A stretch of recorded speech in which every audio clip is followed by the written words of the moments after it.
સર્વેને જય શ્રી કૃષ્ણ. આજે આપણે જાણીશું પાશાંકુશા એકાદશી વ્રતની વાર્તા અને મહાત્મ્ય.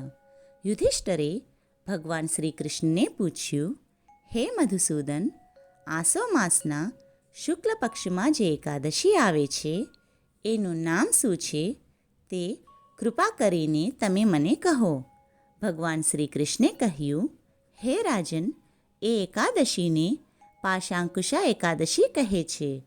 તે બધા જ પાપોનો નાશ કરવાવાળી છે. એ દિવસે ભગવાન પદ્મનાભની પૂજા કરવી જોઈએ. આ એકાદશીનું વ્રત કરવાથી મનના બધા જ મનોરથો પૂર્ણ થાય છે, તેમજ સ્વર્ગ અને મોક્ષની પ્રાપ્તિ થાય છે. જીતેન્દ્રિય મુનિ ચિરકાળ સુધી કઠોર તપસ્યા કરીને જે ફળ પ્રાપ્ત કરે છે એટલું જ ફળ આ એકાદશીને દિવસે ભગવાન ગરુડધ્વજને માત્ર પ્રણામ કરવાથી મળી જાય છે.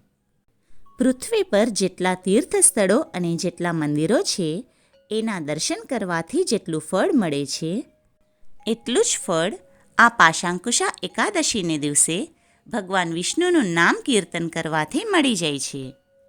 વળી જે મનુષ્ય મોહથી યુક્ત થઈ ઘણા પ્રકારના પાપો કરે છે તે પણ જો આ આસો સુદની પાશાંકુશા એકાદશીનું વ્રત કરે છે તો તેના બધા જ પાપો ધોવાઈ જાય છે અને તે વૈકુંઠ ધામને પામે છે, એમાં સંશય નથી.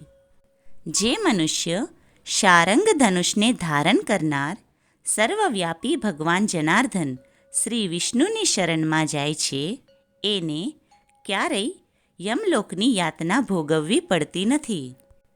કોઈ બીજા પ્રસંગે પણ જો મનુષ્યે આ એકાદશીને દિવસે ઉપવાસ કર્યો હોય તો તે યમયાતના પામતો નથી.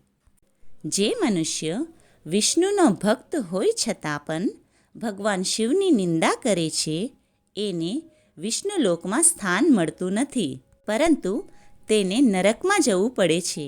તે જ પ્રમાણે જે મનુષ્ય શિવનો ઉપાસક હોય છતાં પણ જો તે ભગવાન વિષ્ણુની નિંદા કરે છે તે મૃત્યુ પછી 14 ઇન્દ્રો રાજ્ય કરે તેટલા કાળ સુધી રૌરવ નરકમાં રંધાય છે. આ પાશાંકુશા એકાદશીનું વ્રત કરવાથી સ્વર્ગ અને મોક્ષની પ્રાપ્તિ થાય છે, શરીર નિરોગી થાય છે અને સુંદર સ્ત્રી, ધન તથા સારા મિત્રો મળે છે.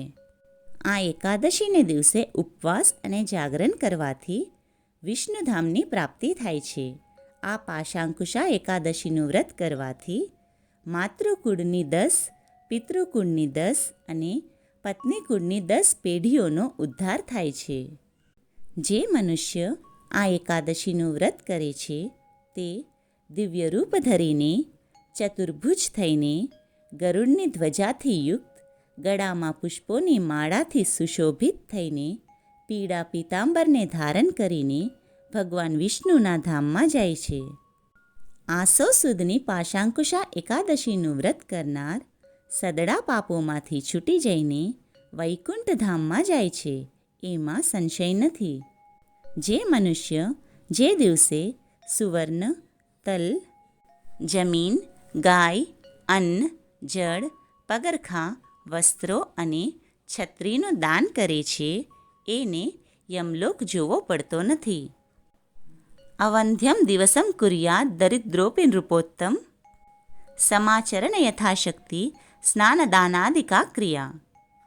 હે ઉત્તમ રાજા, દરિદ્ર મનુષ્ય પણ એ દિવસે સ્નાન, દાન વગેરે યથાશક્તિ પુણ્યકર્મ કરીને પોતાના દિવસને સફળ બનાવવો, પરંતુ વંધ્ય એટલે કે વાંજ્યો ન રાખવો. જે મનુષ્ય પોતાની શક્તિ પ્રમાણે હોમ, સ્નાન, જપ, ધ્યાન, યજ્ઞ અને દાન વગેરે પુણ્યકર્મો કરે છે એમને મૃત્યુ પછી યમદેવની ઘોર યાતનાઓ જોવી પડતી નથી. એવા પુણ્યકર્મ કરનારા લોકો દીર્ઘાયુષી, ધનવાન, પુત્રવાન અને નિરોગી રહે છે. આ વિશે વધારે કહેવાથી શું ફાયદો?